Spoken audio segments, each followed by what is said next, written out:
Halo pemirsa, berjumpa lagi dengan kami di One News Internasional TV One.com.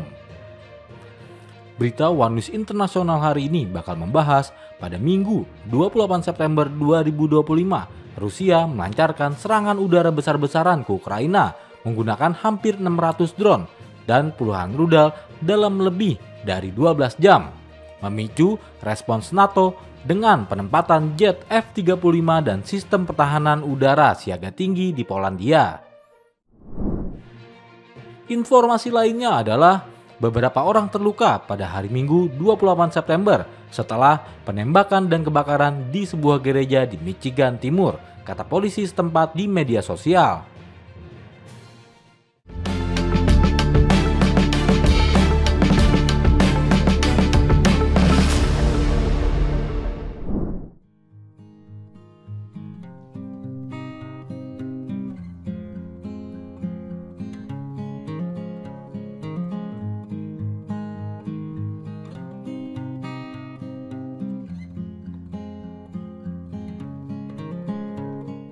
Jet tempur adalah senjata penting bagi banyak negara untuk menjaga wilayah udara sekaligus menjalankan misi militer. Di antara berbagai jenis jet yang beroperasi saat ini, F-16 Fighting Falcon tercatat sebagai yang paling banyak dipakai di seluruh dunia. F-16 Fighting Falcon awalnya dikembangkan sebagai pendamping F-15 yang lebih murah dan ringan. Namun F-16 justru berkembang menjadi salah satu jet tempur paling populer di dunia, dengan lebih dari 4.600 unit telah diproduksi. Pertama kali terbang pada 1974 dan hingga 50 tahun kemudian F-16 masih digunakan lebih dari 25 angkatan udara di dunia. Angkatan Udara Amerika Serikat mengoperasikan 708 unit, sementara negara lain seperti Mesir, Yunani, Israel, Taiwan, Turki, dan Korsel memiliki lebih dari 100 unit. Menurut Lockheed Martin, lini produksi F-16 bahkan sempat kewalahan karena tingginya permintaan.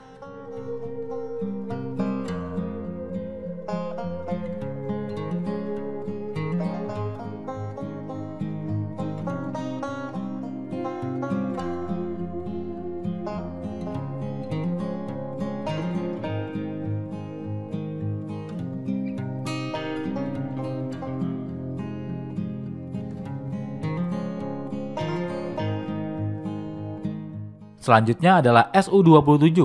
Su-27 Flanker dikembangkan Uni Soviet sebagai tandingan F-15, menjadi salah satu jet paling sukses. Pesawat ini melahirkan keluarga besar Su-30, Su-34, dan Su-35. Bahkan Tiongkok membuat versi lokalnya seperti Shenyang J-11 dan J-16. Dari sekitar 1.600 unit produksi, 1.284 masih aktif. Rusia memegang armada terbesar, 384 unit angkatan udara dan 43 unit angkatan laut, disusul Tiongkok dengan 319 unit. Serta yang terakhir adalah McDonnell Douglas F-15, 919 unit aktif. F-15 disebut sebagai jet tempur tersukses sepanjang sejarah, dengan lebih dari 100 kemenangan udara tanpa pernah tertembak jatuh. Total 1.198 unit F-15 varian awal diproduksi 1972 hingga 1997, ditambah 435 unit F-15E Strike Eagle dari 1985 hingga 2017.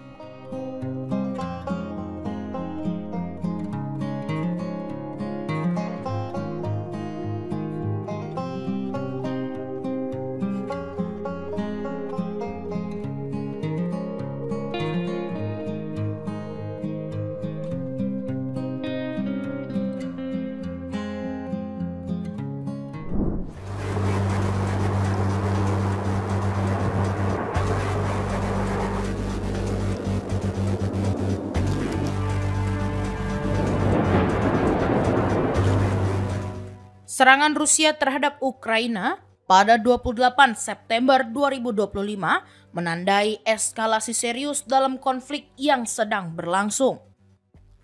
Ibu kota Kiev menjadi sasaran utama, dengan laporan awal menyebut 4 warga tewas, termasuk seorang gadis berusia 12 tahun, serta banyak korban luka. Presiden Ukraina Volodymyr Zelensky mengecam aksi tersebut sebagai serangan keji dan menegaskan Ukraina akan memberikan respon tegas. Ia juga memperingatkan kemungkinan Rusia memperluas agresinya ke wilayah lain.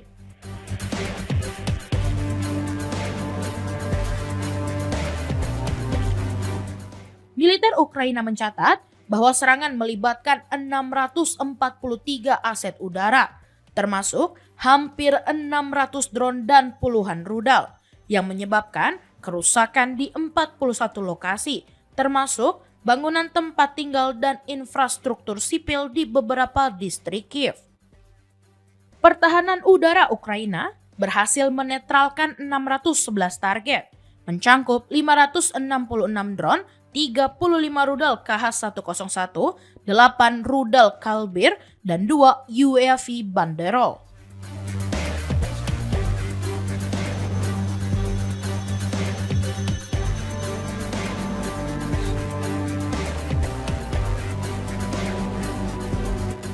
Meski demikian, 5 rudal dan 31 drone berhasil menghantam 16 lokasi dengan puing-puing jatuh di 25 area berbeda. Serangan ini terjadi beberapa jam setelah Zelensky memperingatkan Eropa tentang meningkatnya aktivitas drone Rusia dan pelanggaran wilayah udara NATO yang menandakan potensi ekspansi agresi Rusia.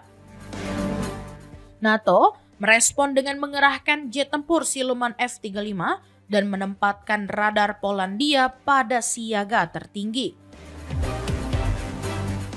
Wilayah udara di sekitar kota-kota tenggara Ukraina, termasuk Lublin dan Rzeszów, ditutup sementara sebagai langkah pencegahan. Insiden ini menjadi salah satu serangan terbesar dalam perang, menyoroti risiko ketidakstabilan regional dan ancaman terhadap negara-negara anggota NATO di perbatasan Ukraina. Polandia menegaskan tidak ada pelanggaran wilayah udaranya yang tercatat selama serangan berlangsung.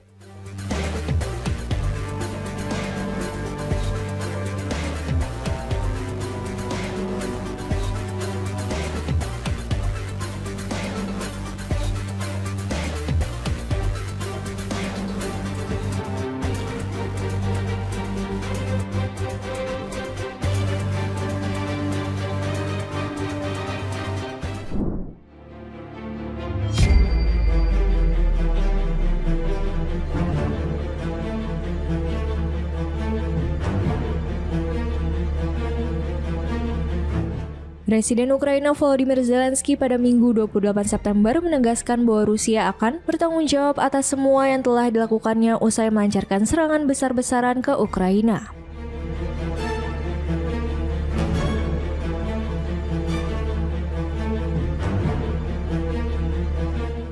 Dalam pidato malamnya, Zelensky menyatakan ia berharap Amerika Serikat dapat mendorong Rusia untuk mengubah sikapnya dan menghentikan perang.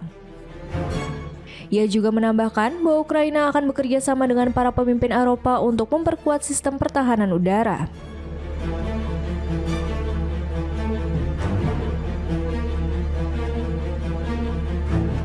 Menurut Zelensky, Rusia melancarkan sekitar 500 drone dan lebih dari 40 rudal dalam serangan ke Kiev dan wilayah lain di Ukraina.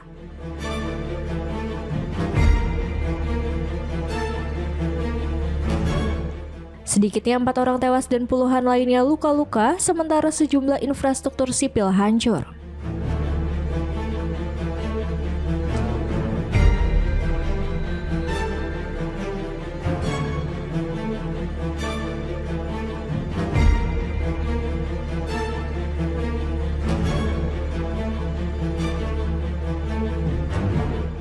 Kiev disebut mengalami salah satu serangan terbesar sejak invasi penuh dimulai.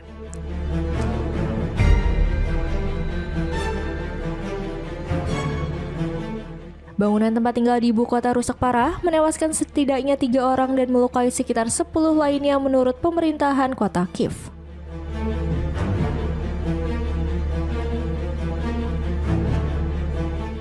Salah satu korban tewas dilaporkan seorang anak perempuan berusia 12 tahun meski belum dikonfirmasi secara resmi.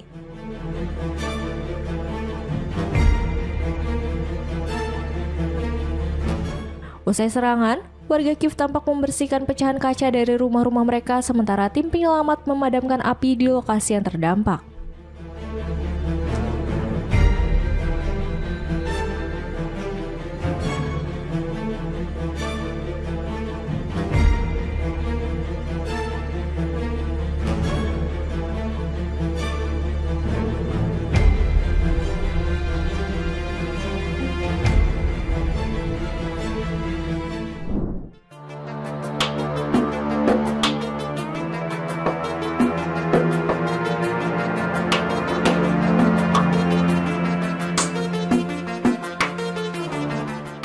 Beberapa orang terluka pada hari Minggu 28 September setelah penembakan dan kebakaran di sebuah gereja di Michigan Timur, kata polisi setempat di media sosial.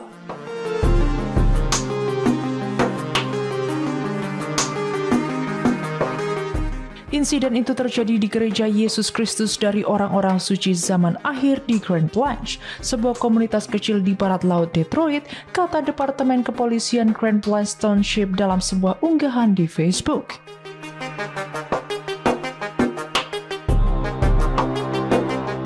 Rincian lebih lanjut tidak tersedia dan belum jelas bagaimana cedera tersebut terjadi.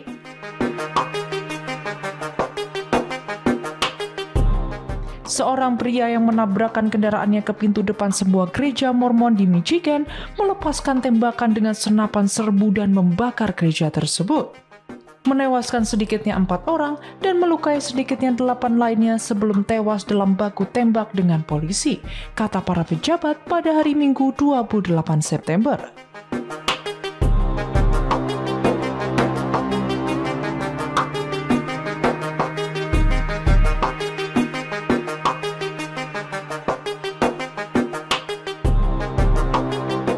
Polisi mengatakan pelaku yang diidentifikasi sebagai Thomas Jacob Sanford, 40 tahun, mantan marinir Amerika Serikat dari kota terdekat, Burton, sengaja membakar gereja yang kemudian dilalap api dan mengepulkan asap.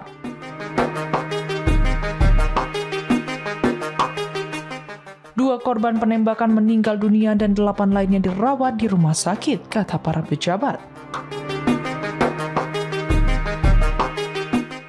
Beberapa jam setelah penembakan, polisi melaporkan menemukan setidaknya 2 jenazah lagi di reruntuhan gereja yang hangus, yang belum dibersihkan dan kemungkinan berisi korban lainnya. Ratusan orang berada di dalam gereja ketika Sanford melaju masuk ke dalam gedung, kata Rainey. 2 petugas penegak hukum, 1 dari Departemen Sumber Daya Alam Negara Bagian dan 1 lagi dari Grand Blanche Township bergegas ke tempat kejadian dalam waktu 30 detik setelah menerima panggilan dan terlibat baku tembak dengan tersangka, menembaknya hingga tewas di tempat parkir sekitar 8 menit setelah insiden dimulai, kata Rainey. Amukan di Michigan menandai penembakan massal ke-324 di Amerika Serikat pada tahun 2025. Menurut arsip kekerasan senjata yang melacak insiden-insiden tersebut dan menggambarkan penembakan massal sebagai penembakan yang menewaskan 4 orang atau lebih, tidak termasuk pelakunya. Penembakan massal ini juga merupakan yang ketiga di Amerika Serikat dalam waktu kurang dari 24 jam, termasuk insiden di Carolina Utara dan penembakan beberapa jam kemudian di sebuah kasino di Eagle Pass, Texas, yang menewaskan sedikitnya 2 orang dan melukai beberapa lainnya.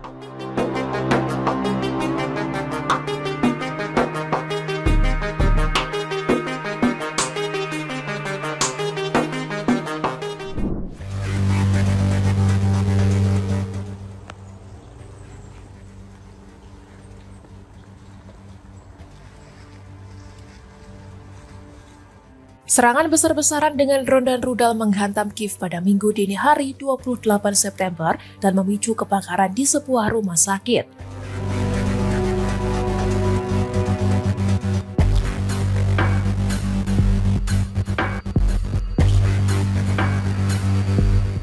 Drone terlihat melintas di langit ibu kota Ukraina disertai suara tembakan anti pesawat dan ledakan keras yang berlangsung hingga pagi.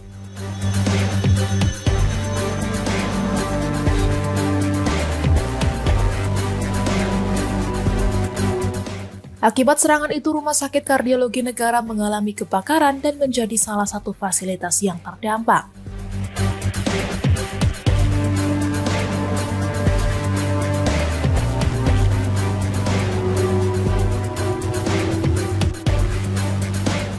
Presiden Ukraina menyebut Rusia meluncurkan sekitar 500 drone dan lebih dari 40 rudal dalam semalam, menewaskan 4 orang serta merusak infrastruktur sipil.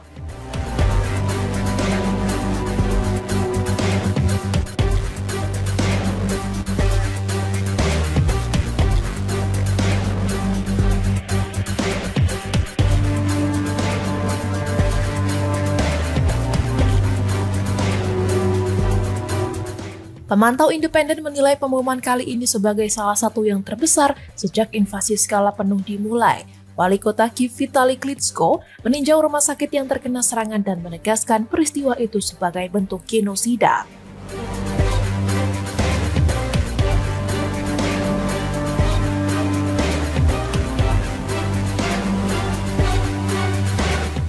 Selain rumah sakit, sejumlah bangunan lain di Kiev dan wilayah sekitarnya juga menjadi sasaran.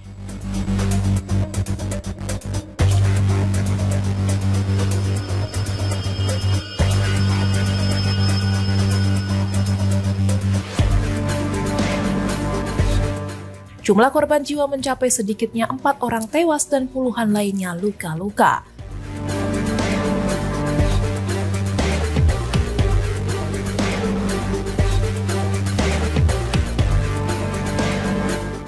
Militer Ukraina melaporkan telah menembak jatuh 568 dari 595 drone serta 43 dari 48 rudal yang ditembakkan dengan Kiev sebagai target utama serangan.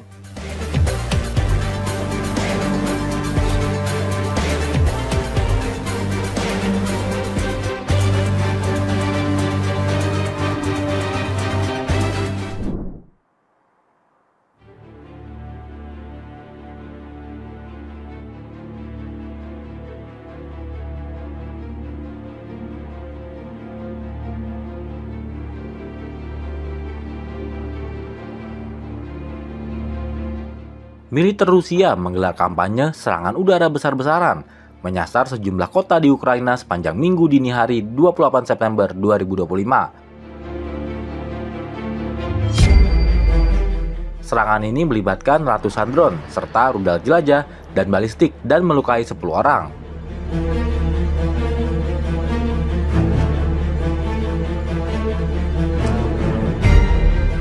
Beberapa warga mengungsi ke stasiun-stasiun metro yang berada jauh di bawah tanah demi keselamatan.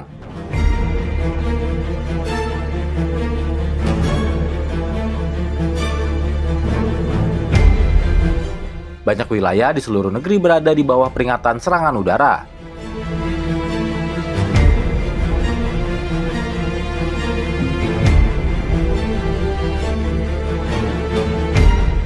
Wali kota Kiev, Vitali Klitschko, mengatakan ibu kota Ukraina berada di bawah serangan masif dan mendesak warga untuk tetap berada di perlindungan.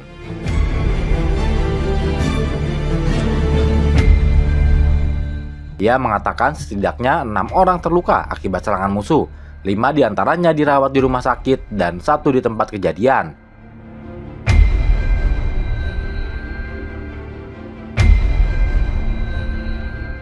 Gubernur wilayah Zaporizhia di Tenggara mengatakan serangan Rusia di sana telah melukai setidaknya 4 orang.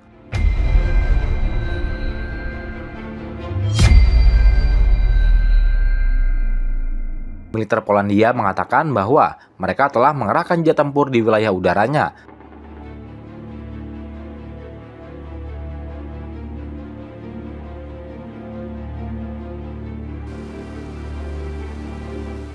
Dan menempatkan sistem pertahanan udara berbasis darat dalam siaga tinggi sebagai tanggapan atas serangan Rusia di Ukraina.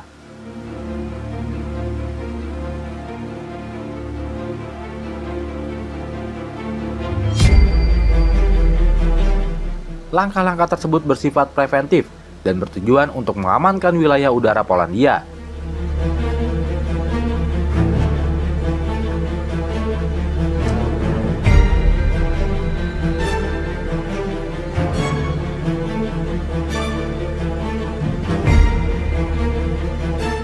Serta melindungi warga negaranya, terutama di wilayah yang berbatasan dengan Ukraina.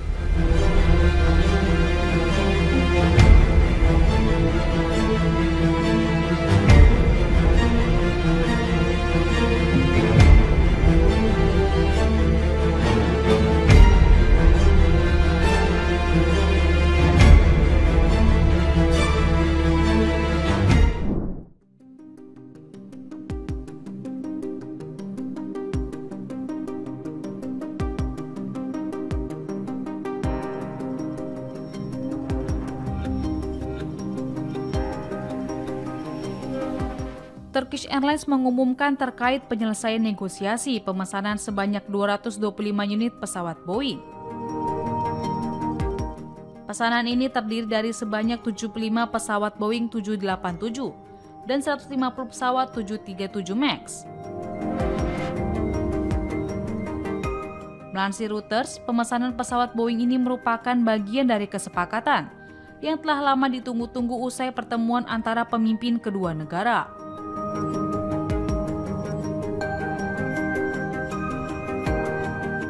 Sebelumnya, Presiden Turki Recep Tayyip Erdogan sempat bertemu Presiden Amerika Serikat Donald Trump pada Kamis 25 September 2025. Usai pertemuan itu, Trump yakin Turki akan menyetujui permintaannya untuk berhenti membeli minyak Rusia.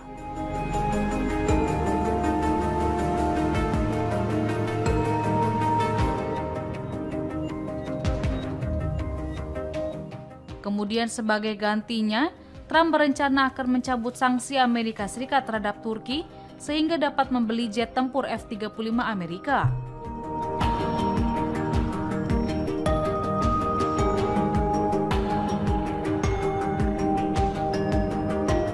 Ia juga sempat mengatakan sebelum pembicaraan bahwa perjanjian pemesanan Boeing juga akan dibahas dalam kesempatan itu.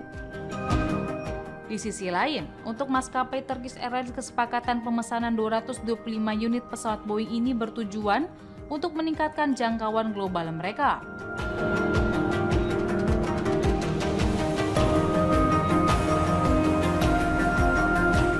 Baru-baru ini maskapai nasional Turki itu membeli saham minoritas di Air Europe Spanyol, mengalahkan pesaingnya di Eropa, Lufthansa dan Air France KLM. Dalam pernyataan kepada Bursa Saham Istanbul, maskapai tersebut mengatakan pihaknya memutuskan untuk membeli 75 model B7879 dan B78710 berbadan lebar dari Boeing yang berbasis di Amerika Serikat. Pesanan ini terdiri dari 50 pesanan pasti dan 25 pesanan opsi. Pengiriman pesawat baru ini dijadwalkan terjadi antara tahun 2029 dan 2034. Turkish Airlines juga mengatakan pihaknya telah menyelesaikan negosiasi dengan Boeing untuk pembelian 150 pesawat lagi, yang terdiri dari 100 pesanan pasti dan 50 pesanan opsi untuk model berbadan sempit 737-810 MAX.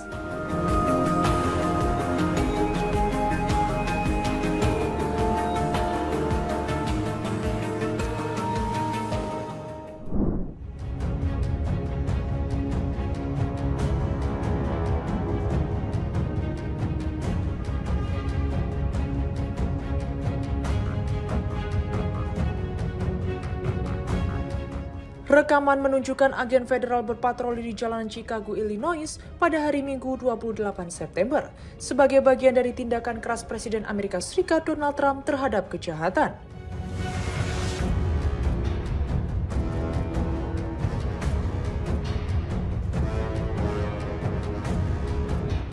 Orang-orang berkumpul di sekitar para agen meneriakkan ICE pulang.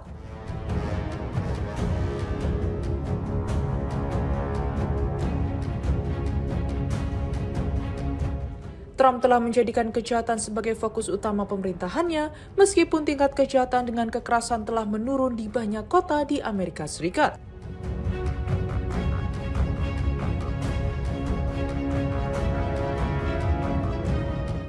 Tindakan kerasnya terhadap kota-kota yang dipimpin oleh Partai Demokrat, termasuk Los Angeles dan Washington, telah memicu gugatan hukum dan protes.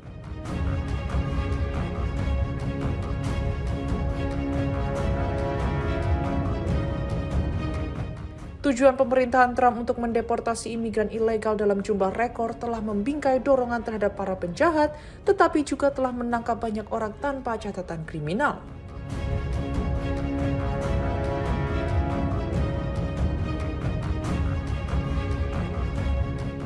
Warga di New York, Chicago, Washington, dan wilayah metropolitan lain yang condong ke Partai Demokrat telah melakukan perlawanan dalam beberapa bulan terakhir.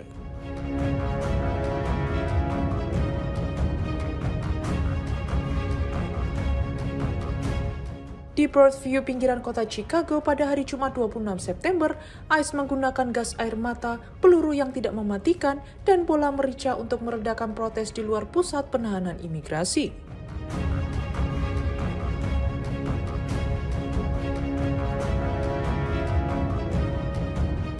Protes juga terjadi di luar pusat penahanan lain di seluruh negeri, termasuk di Portland.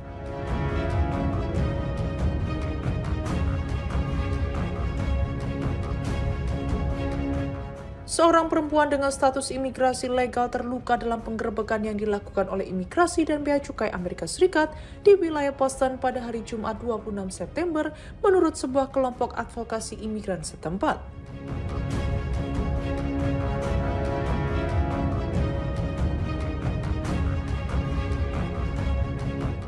Milagros Barreto, seorang advokat pekerja di La Colaborativa, sebuah kelompok pro-imigran di Chelsea, Massachusetts, mengatakan ia menyaksikan ICE menjatuhkan seorang perempuan Guatemala ke tanah pada hari Jumat, meskipun ia merupakan penduduk tetap.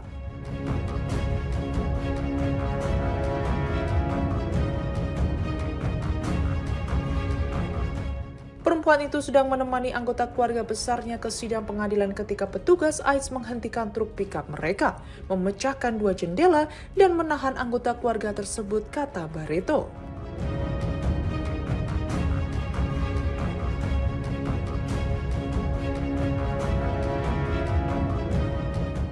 Bahu perempuan itu tergores dan insiden tersebut memperparah cedera punggungnya dan mengharuskannya dirawat di rumah sakit, kata Barreto.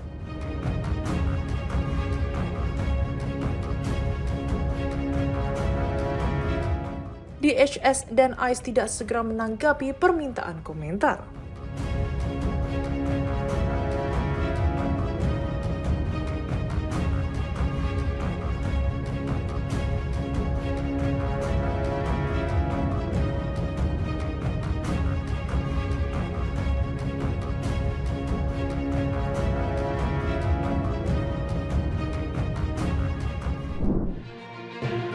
Demikian informasi yang dapat kami sampaikan pemirsa. Terima kasih telah bergabung bersama kami. Sampai jumpa di One News Internasional berikutnya setiap pukul 8 malam hanya di kanal YouTube TV One News.com.